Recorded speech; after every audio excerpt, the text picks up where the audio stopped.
Hello, नमस्कार, welcome back to my channel. मेरा नाम है पल्लवी, चैनल का नाम है सही विचार।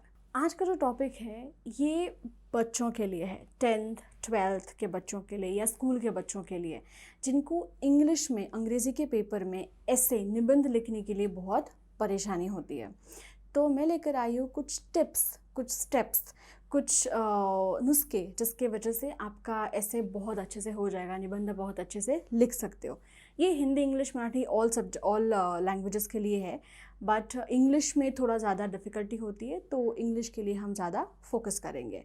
So let's get started. सबसे पहले जब भी आपके पास पेपर आता है, तो उस पेपर में जो भी निबंध है उसमें दो ऑप्शंस होते हैं हमेशा, कभी एक ऑप्शन नहीं होता है। सो दो में से जिसके बारे में आप ज़्यादा अच्छे से लिख सकते हो, जिसके बारे में आपको ज्ञान है, वो टॉपिक चूज़ करो। सो टॉपिक बहुत सोच के चूज़ करना है। ये टॉपिक अच्छा दिख रहा है इसीलिए मैं चूज़ कर रहा हूँ, नहीं, इसलिए चुनो कि मुझे इस टॉपिक के बारे में ज़्यादा ज्ञान है, तो मैं अच्छे से लिख सकता हूँ। So you need to focus कि आपको एग्जैक्टली कौन से टॉपिक पे ज़्यादा पता है, तो वो टॉपिक आप चूज़ करोगे। इसी के साथ साथ जैसे आपने टॉपिक चूज़ किया, उसके बाद आप एक आउटलाइन ड्रॉ करोगे। आउटलाइन का मतलब है कि मेरे निबंध में क्या क्या मैं बोलने वाला हूँ या क्या क्या लिखने वाला हूँ। जैसे फॉर एग्जांपल, अगर मेरा टॉपिक है सोशल मीडिया कर्स और ब्लेस, शाप या वरदान, सोशल मीडिया शाप या वरदान, ये मेरा टॉपिक है, तो मुझे ये समझना होगा कि सबसे पहले मुझे इंट्रोडक्शन देना पड़ेगा कि सोशल मीडिया क्या है। उसके बाद मैं पहला अच्छा बोलूँगा, फिर शायद मैं उसके बारे में बुरा बोलूँगा, और फिर मैं कंक्लूजन बोलूँगा कि दोनों को कंपेयर करके, अच्छी और बुरी चीज़ों को कंपेयर करने के बाद, तुलना करने के बाद मुझे जो लगता है कि ये सही है, वो मेरा कंक्लूजन होगा। सो आउटलाइन ड्रॉ करना बहुत ज़रूरी है। अगर ऐसे ही लिखते जाओगे तो ऐसे को कुछ मतलब नहीं होगा, क्योंकि क्या होता है ना, हमारा दिमाग फिर उस हिसाब से काम करने लगता है। जैसे इंट्रोडक्शन अगर आपको लिखनी है, तो सिर्फ इंट्रोडक्शन पे ही आपका दिमाग फोकस करेगा।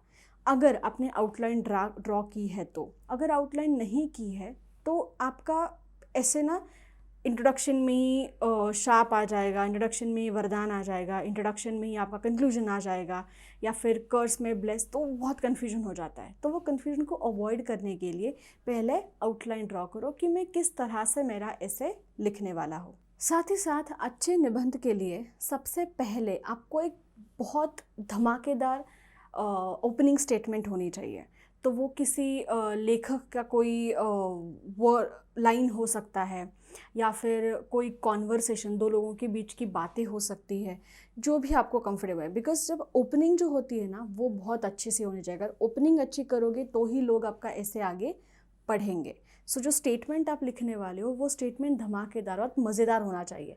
तो वो जब लोग पढ़ते हैं या टीचर भी पढ़ती है, तो उसके बाद वो समझ लेती है कि आगे क्या होने वाला है, फिर क्या हो सकता है, तो वो आगे पढ़ने की कोशिश करती है। सो ओपनिंग स्टेटमेंट बहुत अच्छा होना चाहिए। उसी के साथ साथ आप जैसे जैसे लिखते जाओगे तो उस पर फोकस करो।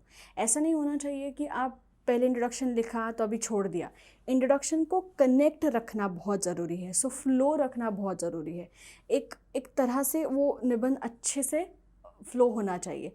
ऐसे इंट्रोडक्शन के बाद अपने बहुत अच्छे से बुरी चीज़ें बोली, बहुत अच्छे से अच्छी चीज़ें बोली, फिर कंक्लूजन बताया। सो उसे एक तरीका होना चाहिए, एक फ़्लो होना चाहिए, इसे बीच में रुकने वाला नहीं होना चाहिए कि अच्छा इसके बाद डायरेक्टली कर्स पे गए, या डायरेक्टली ब्लेस पे गए, या डायरेक्टली प्रॉब्लम पे गए, डायरेक्टली सोल्यूशन पे गए, प्रॉब्लम बताया ही नहीं। ऐसा अगर करोगे तो आपका ऐसे बहुत अच्छा नहीं होगा। फ्लो रखना बहुत ज़रूरी है। इसी के साथ साथ कोई भी निबंध लिखने के लिए आपको इंट्रोडक्शन और कंक्लूजन दोनों चीज़ें होना ज़रूरी है। कि इसमें इंट्रोडक्शन में, जैसे मैंने पहले ही कहा, कि आप किसी लेखक की लाइंस लिख सकते हो, कोई कॉन्वर्सेशन दो लोगों के बीच में लिख सकते हो, जो भी आपको मज़ेदार लगता है वो सबसे पहले लिखो। और कंक्लूजन में आपको पूरे निबंध में आपने क्या लिखा है, इसका एक आपको समरी देना होता है नीचे कंक्लूजन में। सो वो 4th पैराग्राफ होता है आपका।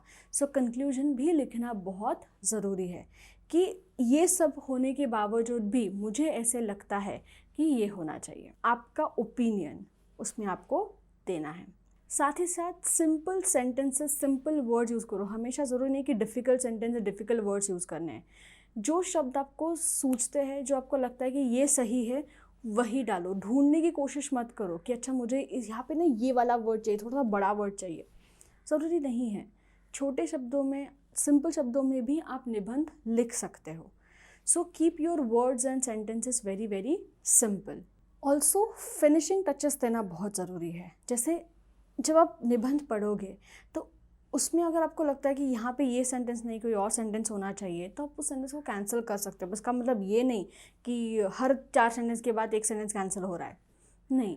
जैसे आपको लगता है कि ना ये थोड़ा सा अजीब सेंटेंस था, ये बीच में ही आ गया, तो उसे काट दो। सबसे पहले तो ये करो ही मत, बट अगर करना है तो आप थोड़ा सा अच्छे से उसे ये करो। पहले तो सोचना बहुत ज़रूरी है कि मैं ऐसे में क्या क्या लिखने वाला हूँ, कैसे लिखने वाला हूँ, किस तरह से ये होगा। यह अगर आप समझ पाओगे तो ऐसे आपका बहुत अच्छा हो जाएगा। हर नए पॉइंट के लिए आपको नया पैराग्राफ लेना है, उसी में कंटिन्यू नहीं करना है, लिखते नहीं जाना है। अगले लाइन पे जाओ, अगले लाइन पे जाओ, अगले लाइन पे जाओ, और अच्छे से एक्सप्लेन करो कि आपको क्या कहना है या क्या बोलना है। नहीं तो बहुत बार क्या होता है ना, ऐसे लिखते तो हो पर आपको क्या कहना है ये सामने वाला समझ ही नहीं पाता। तो कहीं पे आप एक्सप्लेनेशन में गलती कर रहे हो, जो आपने लिखा या लिखना चाहते हो उसमें कोई प्रॉब्लम हो जाता है। तो आपको ये समझना ज़रूरी है कि जो सामने वाला बैठा है, जो उसको पढ़ने वाला है, उससे इस निबंध से क्या मिलना चाहिए, उसे क्या समझ में आना चाहिए, ये भी आपको एक फोकस करना है। अगर आपको पता है कि मैं ये क्यों लिख रहा हूँ, किस लिए लिख रहा हूँ, मुझे इससे क्या मिलेगा, या फिर मुझ सामने वाले को इससे क्या समझेगा, अगर ये आप दिमाग में रखोगे तो आपका निबंध तो अच्छा होने ही वाला है। सो ये कुछ बेसिक टिप्स है ऐसे के लिए। और साथ ही साथ एक ऐसी टिप है जो मैंने हमेशा फॉलो की है, वो है कि कभी भी ऐसे लिखना छोड़ो मत। जैसे प्रैक्टिस के लिए भी ना बहुत अलग अलग अलग अलग अलग तरह के टॉपिक्स लिखो। जो आपको पसंद है वो तो आपको बहुत अच्छे से लिख ही सकते हो, बट ऐसा अगर होता है कि आपके पेपर में वो आया ही नहीं, तो क्या करोगे? छोड़ तो नहीं सकते, 10 मार्क का होता है। तो इससे अच्छा है अलग अलग टॉपिक्स पे ऐसे लिखो कि मुझे ये पसंद है, ये मुझे पसंद नहीं, बट मुझे लिखने की कोशिश करनी है, ये थोड़ा सा अलग टॉपिक है, इस पर थोड़ा सा पढ़ने के बाद मैं लिख सकता हूँ। ऐसे ऐसे टॉपिक्स आप चुन लो ताकि आपको जब पेपर सामने आए तब ऐसे लिखने में प्रॉब्लम नहीं होनी चाहिए। या मुझे ये भी पता है, मुझे ये भी पता है, बट उसमें से ये जो है ये ज़्यादा अच्छे से मैं कर पाता हूँ। उसमें आपको चूज़ करने के लिए मौका, चुनने के लिए मौका मिल जाता है। So that's all for today and keep writing essays, अच्छे अच्छे एसेज लिखो, अच्छे मार्क्स लाओ। All the best. मिलते अगले वीडियो में। Till then thank you.